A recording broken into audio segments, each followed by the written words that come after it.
Hi everyone, welcome back to Ahalya Gowda YouTube channel. ಎಲ್ಲರೂ ಹೇಗಿದ್ದೀರಿ? ನಾನಂತೂ ಸೂಪರ್ ಆಗಿದ್ದೀನಿ.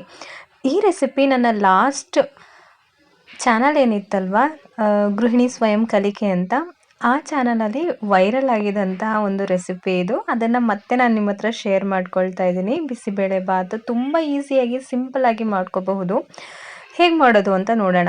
ಮೊದಲನೇದಾಗಿ 1 ಗ್ಲಾಸ್ ಅಕ್ಕಿಗೆ ನಾನಿಲ್ಲಿ ಒಂದು ಅರ್ಧ ಗ್ಲಾಸಷ್ಟು ಬೇಳೆನ ತೊಗೊಂಡಿದ್ದೀನಿ. ಈ ತೊಗರಿ ಬೇಳೆ ಬಂದು ಮನೆಯಲ್ಲೇ ಮಾಡ್ಕೊಂಡಿರೋಂಥದ್ದು. ತೊಗರಿ ಕಾಳನ್ನ ಮಣ್ಣಲ್ಲಿ ಕಟ್ಟಿ ಒಣಗಿಸಿ ಅದನ್ನ ಬೀಸಿ ಎಲ್ಲ ಮಾಡಿ ಬೇಳೆ ಮಾಡ್ಕೊಂಡಿರೋಂಥದ್ದು. ನಾನು ಮಾಡಿಲ್ಲ, ನಮ್ಮ ಅತ್ತೆ ಮಾಡಿಕೊಟ್ಟು ಕಳಿಸಿದ್ದು. ಅದೇ ಬೇಳೆನ ಉಪಯೋಗಿಸ್ಕೊಂಡಿಲ್ಲಿ ನಾನು ಬಿಸಿಬೇಳೆ ಬಾತ್ ಮಾಡ್ತಾಯಿದ್ದೀನಿ. ಅಕ್ಕಿ ಮತ್ತು ಬೇಳೆನ ಚೆನ್ನಾಗಿ ವಾಶ್ ಮಾಡ್ಕೊಂಡಾದ್ಮೇಲೆ ಈ ರೀತಿ ಒಂದು ಕುಕ್ಕರ್ಗೆ ನಾನು ಸ್ವಲ್ಪ ನೀರು ಜಾಸ್ತಿನೇ ಇಟ್ಕೊಂಡಿದ್ದೀನಿ. ನಿಮಗೆ ಗೊತ್ತು, ಬಿಸಿಬೇಳೆ ಬಾತು ಸ್ವಲ್ಪ ತೆಳುವಾಗಿರಬೇಕು.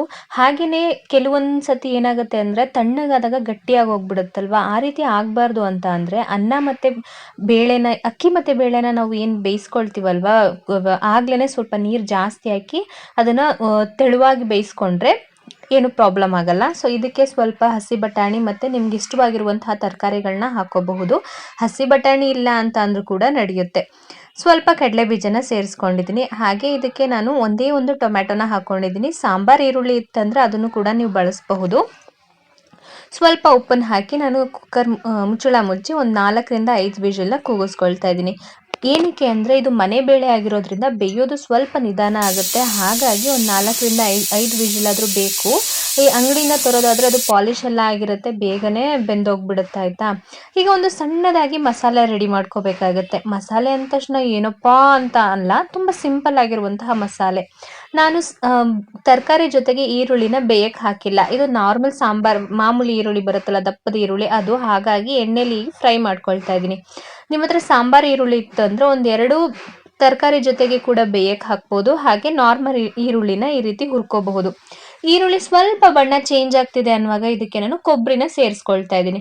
ಕೊಬ್ಬರಿ ಹಾಕೋದ್ರಿಂದ ಒಂದು ಒಳ್ಳೆ ಟೇಸ್ಟ್ ಇರುತ್ತೆ. ಹಾಗಾಗಿ ಈ ರೆಸಿಪಿ ನನಗೆ ಅಮ್ಮ ಹೇಳ್ಕೊಟ್ಟಿದ್ದು, ಹೀಗೆ ಮಾಡೋದು ಬಿಸಿಬೇಳೆ ಬಾತ್ನ. ನಿಮ್ಮನೇಲೂ ಹೀಗೆ ಮಾಡ್ತಾರಾ ಇಲ್ವಾ ಅಂತ ಕಮೆಂಟ್ ಮಾಡಿ ತಿಳಿಸಿ, ಆಯಿತಾ? ಇದಕ್ಕೆ ಖಾರಕ್ಕೆ ಸ್ವಲ್ಪ 2 ಮಾಮೂಲಿ ಮೆಣಸಿನ್ಕಾಯಿ, ಹಾಗೆ ಕಲ್ಲರ್ ಬರಲಿ ಅಂತ ಒಂದು 4 ಗುಂಟೂರು ಮೆಣಸಿನ್ಕಾಯಿನ ಹಾಕಿ ಹುರ್ಕೊಳ್ತಾ ಇದ್ದೀನಿ. ಇಷ್ಟೆಲ್ಲ ಹಾಕಿ ಅದು ತುಂಬ ಕೆಂಪಗಾಗೋ ತನಕ ಹುರಿಬೇಕು ಅಂತ ಏನಿಲ್ಲ. ಆ ಮೆಣಸಿನ್ಕಾಯಿನ ಸ್ವಲ್ಪ ಗರಿ ಆಗೋ ತನಕ ಚೆನ್ನಾಗಿ ಹುರಿದ್ಬಿಟ್ಟು ಆಫ್ ಮಾಡ್ಕೊಳ್ಳೋಣ. ಈಗ ನೋಡಿ, ಸಣ್ಣ ಗಾತ್ರದಷ್ಟು ಹುಣಸೆ ಹಣ್ಣನ್ನು ನೀರಲ್ಲಿ ನೆನೆಯಕ್ಕೆ ಇಡ್ತಾ ಇದ್ದೀನಿ. ಹುಣಸೆ ಹುಳಿ ಹಾಕಬೇಕು. ಹಾಗಾಗಿ ಇದು ನಾವು ಹುರಿದಿಟ್ಕೊಂಡಿರುವಂತಹ ಈರುಳ್ಳಿ ಮತ್ತು ಮೆಣಸಿನ್ಕಾಯಿ ಹಾಗೆ ಕೊಬ್ಬರಿ ಏನಿದೆ ಅದು ತಣ್ಣಗಾಗಿರುತ್ತೆ. ಅದನ್ನು ನಾವೀಗ ರುಬ್ಕೊಂಡು ಬರಬೇಕು. ಸ್ವಲ್ಪ ನೀರನ್ನು ಸೇರಿಸ್ಕೊಂಡು ಸಖತ್ ಫೈನಾಗಿರಬೇಕು ಇದು ಪೇಸ್ಟ್. ಎಲ್ಲೂ ಕೂಡ ನಮಗೆ ಇದು ತರ್ತರಿಯಾಗಿರಬಾರ್ದು. ನೋಡಿ, ಇಷ್ಟು ಚೆನ್ನಾಗಿ ನುಣ್ಣಗೆ ರುಬ್ಕೊಂಡು ಬರಬೇಕು ನಾವು ಇದನ್ನು. ಸ್ವಲ್ಪ ನೀರನ್ನು ಸೇರಿಸ್ಕೊಂಡು ರುಬ್ಕೊಳ್ಳೋಣ, ಪರವಾಗಿಲ್ಲ. ಹಾಗಂತ ತುಂಬ ಲಿಕ್ವಿಡಿಯಾಗಿ ಇರಬಾರ್ದು, ತುಂಬ ತೆಳುವಾಗಿ ಕೂಡ ಇರಬಾರ್ದು. ಇನ್ನೊಂದೇನಂತ ಅಂದರೆ ಇದನ್ನು ನಾವು ಈ ಬಿಸಿಬೇಳೆ ಬಾತ್ ಏನು ಇದೆಯಲ್ವಾ, ಅದು ನಾವು ಒಗ್ಗರಣೆ ಏನು ಹಾಕಿ ಇಟ್ಕೊತೀವಲ್ವಾ, ಅದನ್ನು ನಾವು ಸುಮಾರು ದಿನಗಳ ಕಾಲ ಫ್ರಿಡ್ಜಲ್ಲೂ ಕೂಡ ಸ್ಟೋರ್ ಮಾಡಿ ಇಟ್ಕೋಬಹುದು. ಈ ಒಂದು ಮಸಾಲೆ ಇತ್ತಂದರೆ ನೀವು ಬಿಸಿಬೇಳೆ ಬಾತ್ನ ಇನ್ಸ್ಟೆಂಟಾಗಿ ಕೂಡ ಮಾಡ್ಕೋಬಹುದು. 4 ವಿಜಿಲಾಗಿ ಕುಕ್ಕರ್ ಕೂಡ ತಣ್ಣಗಾಗಿತ್ತು. ಸೊ ಈಗ ನೋಡ್ತಾ ಇರ್ಬೋದು ನೀವು, ಅನ್ನ, ಬೇಳೆ, ತರಕಾರಿ ಎಲ್ಲ ತುಂಬ ಚೆನ್ನಾಗಿ ಬೆಂದಿದೆ. ಹಾಗೆ ಅನ್ನ ತುಂಬ ಗಟ್ಟಿಯಾಗಿಲ್ಲ, ತುಂಬ ತೆಳುವಾಗಿದೆ. ಈ ರೀತಿ ಇದ್ದರೆ ನಮಗೆ ಬಿಸಿಬೇಳೆ ಬಾತ್ ತಣ್ಣಗಾದ್ಮೇಲೂ ಕೂಡ ಇದೇ ಕನ್ಸಿಸ್ಟೆನ್ಸಿಲಿ ಇರುತ್ತೆ. ಗಟ್ಟಿಯಾಗೋದು, ಒಂಥರ ಮೇಲ್ಗಡೆ ಎಲ್ಲ ಎಣ್ಣೆ ಒಂಥರ ಕಟ್ಕೊಳ್ಳುತ್ತಲ್ವ, ಆ ರೀತಿ ಆಗೋದು ಏನೂ ಆಗೋಲ್ಲ. ಈಗ ಒಗ್ಗರಣೆ ನೋಡ್ಕೊಂಡು ಬರೋಣ. ಒಂದು ಬಾಣಲಿಗೆ ನಾನು 2-3 ಸ್ಪೂನಷ್ಟು ಎಣ್ಣೆ ಮತ್ತು ಸ್ವಲ್ಪ ತುಪ್ಪನ ಸೇರಿಸ್ಕೊಂಡಿದ್ದೀನಿ. ಇದಕ್ಕೆ 2 ಒಣಮೆಣಸಿನ್ಕಾಯಿ ಹಾಗೆ ಕರ್ಬೇವಿನ ಸೊಪ್ಪಿತ್ತಂದ್ರೆ ಅದು ಹಾಕೋಬಹುದು. ಕಡಲೆ ಬೀಜ, ಒಂದು 2 ಏಲಕ್ಕಿ ಕಾಯಿನ ಹಾಕ್ಕೊಳ್ತಾ ಇದ್ದೀನಿ, ಘಮ ಚೆನ್ನಾಗಿರಲಿ ಅಂತ ಹೇಳಿ. ಇಷ್ಟನ್ನು ಹಾಕಿ ಚೆನ್ನಾಗಿ ಫ್ರೈ ಮಾಡ್ಕೊಳ್ಳೋಣ. ಗೋಡಂಬಿ ಇತ್ತಂದರೆ ಅದನ್ನು ಕೂಡ ಬಳಸಬಹುದು. ನೆಕ್ಸ್ಟ್ ನಾವು ರುಬ್ಬಿಟ್ಕೊಂಡಿದ್ದಂತಹ ಮಸಾಲೆ ಏನಿದೆಯಲ್ಲ ಅದನ್ನು ಹಾಕಿ ಚೆನ್ನಾಗಿ ಫ್ರೈ ಮಾಡಬೇಕು. ಈ ಮಸಾಲೆಗಳೆಲ್ಲ ಎಣ್ಣೆಯಲ್ಲಿ ಚೆನ್ನಾಗಿ ಫ್ರೈ ಆದರೆ ನೀವು ಇದನ್ನು ಸ್ಟೋರ್ ಮಾಡಿ ಕೂಡ ಇಡ್ಬೋದು. ನಾನು ಮೊದಲೇ ಹೇಳ್ದಂಗೆ, ಇದಿತ್ತಂದರೆ ನೀವು ಸಡನ್ನಾಗಿ ಬಿಸಿಬೇಳೆ ಬಾತ್ನ ಬೇಗನೆ ಮಾಡ್ಕೋಬಹುದು. ಇದು 1 ಪಾಟ್ ರೆಸಿಪಿ ಕೂಡ ಥರನೂ ಇರುತ್ತೆ.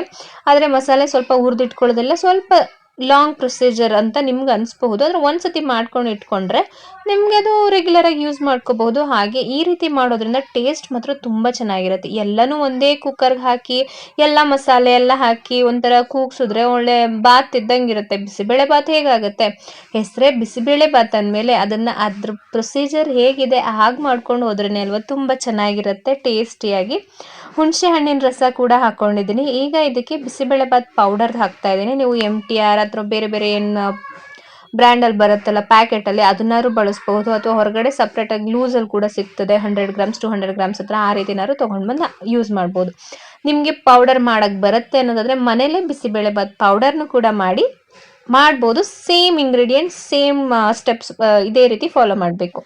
ನಾನು ತರಕಾರಿ ಮತ್ತು ಅನ್ನ ಏನು ಬೇಯಕ್ಕಿಟ್ಟಿದ್ವಿ ಅದಕ್ಕೆ ಉಪ್ಪು ಹಾಕಿದ್ದೆ, ಹಾಗಾಗಿ ಮಸಾಲೆಗೂ ಕೂಡ ಎಷ್ಟು ಬೇಕಷ್ಟು ರುಚಿನ ಉಪ್ಪನ್ನು ನೋಡಿ ಹಾಕ್ಕೊಂಡು ಮಿಕ್ಸ್ ಮಾಡ್ತಾ ಇದ್ದೀನಿ. ಇಷ್ಟೆಲ್ಲ ಆದಮೇಲೆ ಅದು ಎಣ್ಣೆ ಎಲ್ಲ ಚೆನ್ನಾಗಿ ತೇಲಿ ಬರಬೇಕು, ಸಪ್ರೇಟ್ ಆಗಬೇಕು ಮಸಾಲೆಯಿಂದ. ಅಷ್ಟೊತ್ತು ತನಕ ನಾವು ಚೆನ್ನಾಗಿ ಅದನ್ನ ಮಿಕ್ಸ್ ಮಾಡ್ತಾ ಬೇಯಿಸ್ಕೊಂಡ್ಮೇಲೆ ನಾನೀಗ ಏನು ಅಕ್ಕಿ ಬೇಳೆ ತರಕಾರಿ ಹಸಿ ಬಟಾಣಿ ಎಲ್ಲ ಹಾಕಿ ಕೂಗಿಸಿಟ್ಕೊಂಡಿದ್ದೆ ಅದೇ ಕುಕ್ಕರ್ಗೆ ನಾನೀಗ ನಾವು ಮೊದಲೇ ಮಾಡಿಟ್ಕೊಂಡಿದ್ದಂತಹ ಮಸಾಲೆನ ಹಾಕಿ ಮಿಕ್ಸ್ ಮಾಡ್ತಾ ಇದ್ದೀನಿ. ಈ ರೀತಿ ಮಾಡೋದು ತುಂಬಾ ಟೇಸ್ಟಿಯಾಗಿರುತ್ತೆ. ಒಂದು ಸತಿ ಟ್ರೈ ಮಾಡಿ, ಖಂಡಿತವಾಗ್ಲೂ ನಿಮಗೂ ಕೂಡ ಈ ರೆಸಿಪಿ ಇಷ್ಟ ಆಗುತ್ತೆ. ಹೇಗೆ ಬಂತು ಅಂತ ನನಗೆ ಕಮೆಂಟ್ ಮಾಡಿ ತಿಳಿಸ್ಬೇಕು. ಸುಮ್ಮನೆ ನೋಡ್ಕೊಂಡು ಹೋಗೋದಲ್ಲ, ಹಾಗೆ ನೋಡೋರು ಕೂಡ ನನ್ನ ಚಾನಲ್ನ ಸಬ್ಸ್ಕ್ರೈಬ್ ಮಾಡ್ಕೊಳ್ಳಿ, ನನಗೂ ಕೂಡ ಹೆಲ್ಪ್ ಆಗುತ್ತೆ. ಈ ಹಿಂದೆ ಮಾಡಿದ ತಪ್ಪನ್ನು ಹೀಗೆ ಮಾಡ್ದಂತೆಯೇ ನನ್ನ ಒಂದು ಪ್ಯಾಷನ್, ನನ್ನ ಒಂದು ಇಷ್ಟಕ್ಕೋಸ್ಕರ ನಾನು ಈ ಚಾನಲ್ನ ಮತ್ತೆ ರನ್ ಮಾಡ್ತಾ ಇದ್ದೀನಿ. ಸೊ ನಿಮ್ಮ ಸಪೋರ್ಟ್ ತುಂಬಾ ಮುಖ್ಯ ಆಗಿರುತ್ತೆ, ಸಪೋರ್ಟ್ ಮಾಡಿ. ಅದೇ ಬಾಣಲಿಗೆ ಸ್ವಲ್ಪ ನೀರನ್ನು ಹಾಕಿ ಸುತ್ತ ಇದ್ದಂತಹ ಮಸಾಲೆನೂ ಕೂಡ ಅದೇ ಕುಕ್ಕರ್ಗೆ ಹಾಕಿ ಸ್ವಲ್ಪ ಕೊತ್ತಂಬರಿ ಸೊಪ್ಪನ್ನ ಮೇಲ್ಗಡೆಯಿಂದ ಉದುರಿಸಿ ಒಂದ್ಸತಿ ಮಿಕ್ಸ್ ಮಾಡಿ, ಮಸಾಲೆ ಮತ್ತು ಅನ್ನ ಏನಿದೆ ಎರಡು ಹೊಂದ್ಕೊಳ್ಳೋ ತನಕ ಒಂದು 2 ನಿಮಿಷನಾದರೂ ಸಿಮ್ಮಲ್ಲಿ ಅದನ್ನ ಕುದಿಸ್ಕೊಂಡು ಮೇಲ್ಗಡೆಯಿಂದ 1 ಸ್ಪೂನ್ ತುಪ್ಪನ ಹಾಕಿ ಸ್ಟವ್ನ ಆಫ್ ಮಾಡಿ ತಟ್ಟೆ ಮುಚ್ಚಿಟ್ಟು ನೋಡಿ. ನೀವು ಪ್ಲೇಟ್ಗೆ ಹಾಕೊಟ್ಟಾಗ ನಿಮ್ಗೆ ಇದಕ್ಕೆ ಖಾರ ಬುಂದಿನೂ ಬೇಡ, ಅಷ್ಟು ಚೆನ್ನಾಗಿರುತ್ತೆ ಟೇಸ್ಟಿಯಾಗಿ. ಒಂದ್ಸತಿ ಟ್ರೈ ಮಾಡಿ ಅಷ್ಟೇ ನಾನು ಕೇಳ್ಕೊಳ್ಳೋದಾಯ್ತಾ. ಹಾಗೆ ಕಮೆಂಟ್ ಮಾಡಿ ತಿಳಿಸ್ಕೊಟ್ಬಿಡಿ ಹೇಗಿತ್ತು ಅಂತ. ನಮ್ಮ ಮನೇಲಂತೂ ಎಲ್ಲರಿಗೂ ಇಷ್ಟ ಆಯಿತು, ಎಲ್ಲರೂ ಇಷ್ಟಪಟ್ಟು ತಿಂದರು. ನನ್ನ ಮಗನೂ ಖಾರವಾಗಿದ್ರು ಸಖತ್ತಾಗಿ ಇಷ್ಟಪಟ್ಟು ತಿಂದ. ಸೊ ಒಂದು ಸ್ವಲ್ಪ ಟೇಸ್ಟ್ ನೋಡೋಣ ಅಂತ ತಗೊಂಡೆ, ಸಪ್ಪೆ ಆಗಿತ್ತು. ಅದಕ್ಕೆ ಮೇಲ್ಗಡೆ ಇನ್ನೊಂದು ಸ್ವಲ್ಪ ರುಚಿನ ಹಾಕ್ಕೊಂಡು ಮಿಕ್ಸ್ ಮಾಡ್ಕೊಳ್ತೀನಿ. ಈ ರೀತಿ ಅಡ್ಜಸ್ಟ್ಮೆಂಟ್ ಕೂಡ ಮಾಡ್ಕೋಬಹುದಾಯ್ತಾ.